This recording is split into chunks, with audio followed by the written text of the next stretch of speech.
everyone, welcome to Jimmy's Vocabulary Hub. இது ஆங்கில வார்த்தைகளின் தேடல் பயணம். இன்னைக்கு நம்ம வீடியோல கன்ஃபியூசிங்கான 3 இங்கிலீஷ் வேர்ட்ஸோட மீனிங் அண்ட் டிஃபரன்ஸ் என்னன்னு பார்க்க போறோம். First word talent. இந்த டேலண்ட்னா திறமைன்னு அர்த்தம். இங்க திறமை இல்லாம யாருமே இல்லைங்க. எல்லாருமே ஒரு தனித்திறமையோட தான் பிறக்கிறாங்க. திறமைங்கிறது யாரும் சொல்லி கொடுத்து வர்றதெல்லாம் கிடையாது. இயற்கையாகவே ஒவ்வொருத்தவங்களும் பிறக்கும் போதுலேருந்தே ஒரு ஸ்பெஷல் டேலண்டோட தான் பிறக்கிறாங்க. For example, she sings naturally அப்படின்னா அவளுக்கு பாடுறது இயற்கையாகவே வருது. Second word ability. எபிலிட்டி அப்படின்னா திறன் அல்லது ஆற்றல்.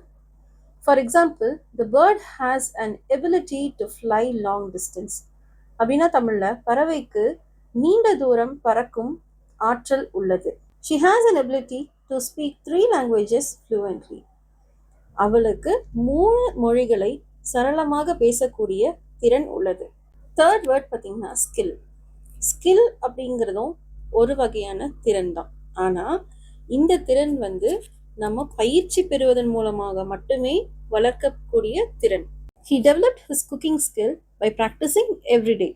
அப்படின்னா தினமும் பயிற்சி செய்ததால் இவர் சமையல் திறனை வளர்த்துள்ளார். இன்னைக்கு வீடியோவில் வந்த கன்ஃபியூசிங்கான 3 வேர்ட்ஸ்க்கான மீனிங் அண்ட் டிஃபரன்ஸ் என்னன்னு உங்களுக்கு புரிஞ்சிருக்கும்னு நான் நினைக்கிறேன். இதே மாதிரி வேற ஒரு வீடியோவில் நான் சந்திக்கிறேன். தேங்க்யூ.